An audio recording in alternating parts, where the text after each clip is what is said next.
ನಾವೀಗ ನೂತನವಾಗಿ ನಿರ್ಮಾಣವಾಗ್ತಾ ಇರುವ ರಾಮ ಮಂದಿರ ಎಡಭಾಗದಲ್ಲಿ ಹಾಗೆ ವರ್ಷಾನುಗಟ್ಟಲೆಯಿಂದ ನೆಲೆಗೋಸ್ಕರ ಕಾದು ಕುಳಿತಿದ್ದ ಶ್ರೀರಾಮನ ಮೂಲ ವಿಗ್ರಹ ಇರುವ ಟೆಂಟ್ ಬಲಭಾಗ ಮಧ್ಯಭಾಗದಲ್ಲಿದ್ದೀವಿ. ಇನ್ನೇನು ಕೆಲವೇ ಕೆಲ ಗಂಟೆಗಳು ಉಳಿದಿರೋದು ರಾಮಲಲ್ಲನನ್ನ ಪ್ರತಿಷ್ಠಾಪನೆ ಮಾಡುವ ಆ ಪುಣ್ಯ ಕಾರ್ಯ ಪ್ರಾರಂಭ ಆಗಲಿಕ್ಕೆ. ಇಂಥ ಸಂದರ್ಭದಲ್ಲಿ ರಿಪಬ್ಲಿಕ್ ಕನ್ನಡದ ಜೊತೆಯಲ್ಲಿ ಚಕ್ರವರ್ತಿ ಸೂಲಿಬೆಲೆ ಅವರಿದ್ದಾರೆ. ಅಯೋಧ್ಯೆಯಲ್ಲಿ ನಡೀತಾ ಇರುವ ಈ ಮಹಾಪರ್ವ ಇಡೀ ಹಿಂದೂ ಸಮುದಾಯದ ಧಾರ್ಮಿಕ ಆಚರಣೆಗಳಲ್ಲೇ ಅತಿ ದೊಡ್ಡ ಆಚರಣೆ, ಅತಿ ದೊಡ್ಡ ಸಂಭ್ರಮ ರಾಮಲಲ್ಲನ ಪ್ರಾಣ ಪ್ರತಿಷ್ಠಾಪನೆ. ಈ ಸಂದರ್ಭದಲ್ಲಿ ಚಕ್ರವರ್ತಿ ಸೂಲಿಬೆಲೆ ಅವರು ರಿಪಬ್ಲಿಕ್ ಕನ್ನಡದ ಜೊತೆಯಲ್ಲಿರೋದು ರಿಪಬ್ಲಿಕ್ ಕನ್ನಡದ ವೀಕ್ಷಕರಿಗೆ, ನಮಗೆ ಎಲ್ಲರಿಗೂ ಸಂಭ್ರಮವನ್ನು ದ್ವಿಗುಣಗೊಳಿಸಿದೆ. ಮೊದಲ ಪ್ರತಿಕ್ರಿಯೆ ಹೇಗನ್ನಿಸ್ತಿದೆ ಅಯೋಧ್ಯೆಯಲ್ಲಿ ನಿಂತಿರೋದು? ನಾನು ಕಳೆದ 3-4 ತಿಂಗಳ ಹಿಂದೆ ಅಯೋಧ್ಯೆಗೆ ಬಂದಿದ್ದೆ. ಕರ್ನಾಟಕದಿಂದ ಒಂದು 25 ಸಾಧುಗಳನ್ನ, ಬೇರೆ ಬೇರೆ ಜಾತಿಯ ಪ್ರಮುಖ ಸಾಧುಗಳನ್ನ ಇಲ್ಲಿ ಕರ್ಕೊಂಡು ಬಂದಿದ್ವಿ. ಅಂಜನಾದ್ರಿ ಬೆಟ್ಟದ ಮೃತ್ತಿಕೆಯನ್ನು ತಗೊಂಡು ಬಂದು ಎಲ್ಲಿ ರಾಮಲಲ್ಲ ಇವತ್ತು ಪ್ರತಿಷ್ಠಾಪನೆ ಆಗ್ತಾ ಇದ್ದಾನೋ ಅದ್ರ ಕೆಳಗಿರುವಂತಹ ಜಾಗದಲ್ಲಿ ಆ ಮೃತ್ತಿಕೆಯನ್ನು ಹಾಕುವಂತ ಅವಕಾಶ, ಆ ಭಾಗ್ಯ ನಮ್ಗೆ ಸಿಕ್ಕಿತ್ತು. ಆಗ ನೋಡುವಾಗ ಅಯೋಧ್ಯೆ ಏನಿತ್ತಲ್ಲ ಅದಕ್ಕಿಂತಲೂ ಕಳೆದ ಒಂದು 6 ತಿಂಗಳಲ್ಲಿ ಆಗಿರುವಂತ ಬದಲಾವಣೆ ಅನೂಹ್ಯವಾಗಿರುವಂತ ಬದಲಾವಣೆ. ಆಗ ಬರುವಾಗ ಹೇಳೋರು ಬದಲಾವಣೆ ಬರುತ್ತೆ ಅಂತ, ಬಟ್ ಈ ತರದ ಬದಲಾವಣೆಗಳು ಕಾಣ್ಬೋದು ಅಂತ ಅನ್ಕೊಂಡಿರ್ಲಿಲ್ಲ. ಈಗಿರುವಂತ ರಸ್ತೆ ನೋಡುವಾಗ, ಇಲ್ಲಿನ ಜನರ ಪ್ರತಿಕ್ರಿಯೆಗಳನ್ನು ನೋಡುವಾಗ ನನ್ಗನ್ಸತ್ತೆ ಜನ ಒಂದು ರೀತಿ ಅದ್ಭುತವಾಗಿರುವಂತಹ ಸಂಭ್ರಮದ ಹಬ್ಬದ ವಾತಾವರಣದಲ್ಲಿದ್ದಾರೆ.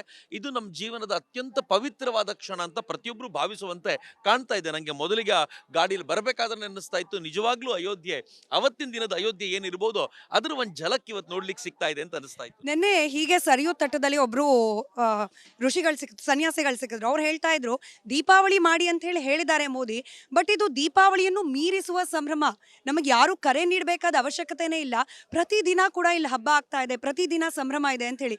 ಬಹುಶಃ ಈ ಒಂದು ಸಂಭ್ರಮಕ್ಕೋಸ್ಕರ ಆ ಕಾಯುವಿಕೆ ಇತ್ತಲ್ಲ, ಅಷ್ಟು ವರ್ಷಗಳ ಕಾಯುವಿಕೆನೇ ಸಂಭ್ರಮವನ್ನು ಮತ್ತಷ್ಟು ಹೆಚ್ಚು ಮಾಡ್ತಿದ್ಯಾ ಅಂತ. ಅಬ್ಸಲ್ಯೂಟ್ಲಿ ಹೌದು. ನನ್ಗನ್ಸೋದು ನಾವು ಯಾವುದಕ್ಕೆ ತುಂಬಾ ಕಾಯ್ತೀವಲ್ಲ ಅದಕ್ಕೆ ಹೆಚ್ಚು ಆನಂದ ಕೊಡತ್ತೆ ಅಂತ.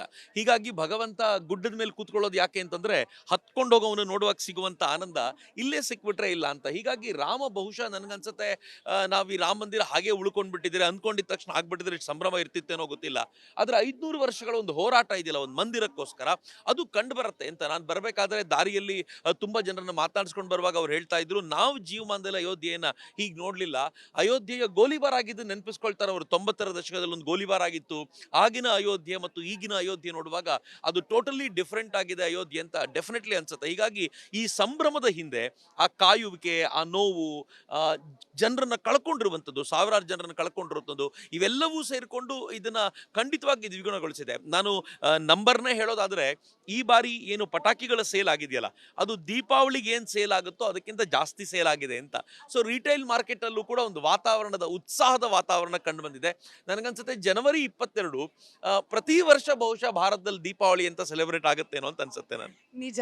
ನಾವು ರಾಮ ಮಂದಿರ ಏನು ಹೊಸದಾಗಿ ನಿರ್ಮಾಣ ಆಗ್ತಿದೆ, ಕೆಲವೇ ಕೆಲ ಮೀಟರ್ಗಳ ಅಂತರದಲ್ಲಿ ನಾವು ನಿಂತಿದ್ದೀವಿ ಅಂತ ಹೇಳಿ. ಈ ಮಂದಿರದ ಒಂದು ನಿರ್ಮಾಣದ ಹಿಂದಿನ ಸಂಘರ್ಷ ಇದೆಯಲ್ಲ, ಇಲ್ಲಿ ನಿಂತು ಈ ಕ್ಷಣದಲ್ಲಿ ಅದನ್ನ ನೆನಪು ಮಾಡ್ಕೊಂಡ್ರೆ ಹೇಗನ್ಸುತ್ತೆ? ಒಂದು 90ರ ದಶಕದ ಹೋರಾಟ, ಅದು ಅಫ್ಕೋರ್ಸ್ ಅದಕ್ಕಿಂತ ಮುಂಚಿನ ಹೋರಾಟವೂ ಹೌದು. ಆದರೆ 90ರ ದಶಕದಲ್ಲಿ ನಾನು ಈಗ ತಾನೇ ಕೆಲವು ಕರಸೇವಕರ ಮಾತುಗಳನ್ನು ಕೇಳ್ತಾ ಇದ್ದೆ. ಅವ್ರು ಹೇಳ್ತಾರೆ, ಇದು ಬರೀ ಪೊಲೀಸರು ಗುಂಡು ಹಾಕಿರೋದು ಅಷ್ಟೇ ಅಲ್ಲದೆ ಹೆಲಿಕಾಪ್ಟರ್ನಿಂದಲೂ ಕೂಡ ಜನರನ್ನ ಕೊಲ್ಲುವಂತ ಪ್ರಯತ್ನಗಳಾಗಿದ್ವು. ಅನೇಕರನ್ನ, ಒಬ್ಬ ಪತ್ರಕರ್ತ ಮಾತಾಡ್ತಾ ಹೇಳ್ತಾನೆ, ಸತ್ತವರ ಶವಗಳ ನಡುವೆ ನಾನು ಮಲ್ಕೊಂಡ್ಬಿಟ್ಟಿದ್ದೆ, ನನಗೂ ಎಲ್ಲಾದ್ರೂ ಗುಂಡು ಬೀಳುತ್ತೆ ಅಂತ ಹೆದರ್ಕೊಂಡು ಎಲ್ಲ ಶವಗಳನ್ನ ಎತ್ತು ಬಿಸಾಕ್ತಿರ್ಬೇಕಾದ್ರೆ ನಾನು ಜೀವಂತವಾಗಿದ್ದೀನಪ್ಪ ಅಂತ ಪೊಲೀಸರಿಗೆ ಹೇಳಿದೆ ಅಂತ. ಅಂದ್ರೆ ಜನರ ನಡುವೆ ಇವತ್ತು ಆ ಭಾವನೆಗಳಿವೆಯಲ್ಲ, ಆ ಹಳೆಯ ಆ ನೋವುಗಳು, ಆ ದುಃಖ, ಅವೆಲ್ಲವೂ ಕೂಡ ಮಡುಗಟ್ಟಿದ ದುಃಖ ಇವತ್ತು ಕರಗಿ ಹೋಗಿದೆ. ಇವತ್ತೊಂದು ಆನಂದ ಇದೆ. ಮತ್ತೆ ಈ ಆನಂದ ನನಗೆ ಬಹಳ ಖುಷಿ ಅನ್ಸೋದು ಸ್ಮಿತಾ, ಏನು ಅಂತಂದ್ರೆ ಎಲ್ಲೂ ಕೂಡ ಅವಘಡಗಳಂತಿಲ್ಲ.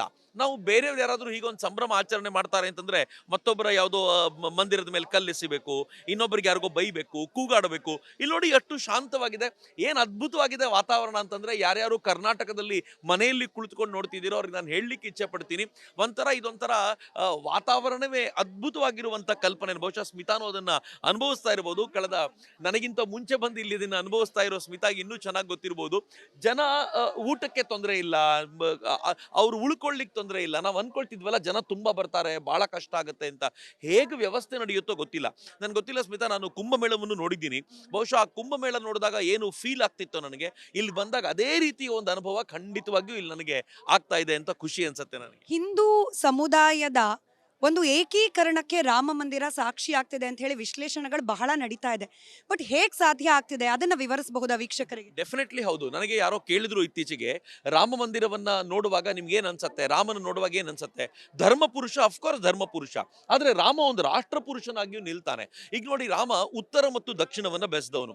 ನಮ್ಗೆಲ್ರಿಗೂ ಏನ್ ಹೇಳ್ತಿದ್ರು, ರಾಮ ಉತ್ತರದಲ್ಲಿ ಮಾತ್ರ ಇದ್ದಾನೆ, ಉತ್ತರದಲ್ಲಿ ಮಾತ್ರ ಜೈ ಶ್ರೀರಾಮ್ ಘೋಷಣೆ ಕೇಳಿ ಬರುತ್ತೆ, ದಕ್ಷಿಣದಲ್ಲಿ ರಾಮನ ಪ್ರಭಾವ ಕಡಿಮೆ ಅಂತ. ಆದ್ರೆ ಇವತ್ತು ನೀವು ದಕ್ಷಿಣದಲ್ಲಿ ನೋಡಿದ್ರೆ ಯಾವ ಹಳ್ಳಿಯೂ ಬಿಟ್ಟಿಲ್ಲ.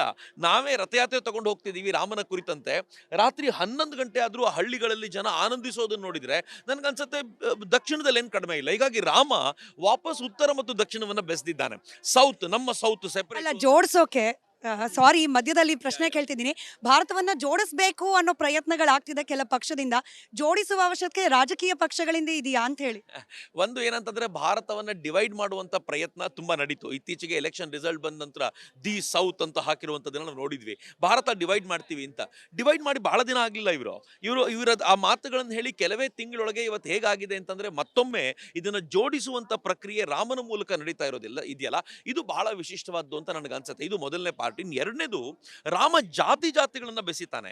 ಅವನು ಗುಹನನ್ನ ತಬ್ಬಿಕೊಂಡಿರೋದು ನಾವು ನೋಡಿದ್ದೀವಿ. ಅವನು ಶಬರಿಯನ್ನ ಅತ್ಯಂತ ಪ್ರೀತಿಯಿಂದ ಗೌರವಿಸಿದ್ದು ನಾವು ನೋಡಿದ್ದೀವಿ.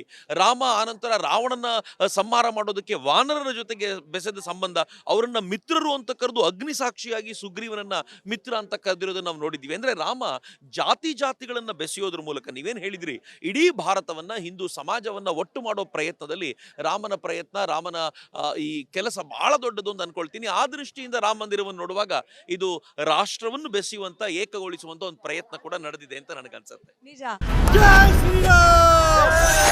ಯಾವ ರಾಮನ ಮೂರ್ತಿಗೋಸ್ಕರ ಸಹಸ್ರಾರು ವರ್ಷಗಳ ಕಾಲ ಇಡೀ ಅಯೋಧ್ಯೆ ಭೂಮಿ ಕಾದಿತ್ತು, ಇಡೀ ದೇಶ ಕಾದಿತ್ತು.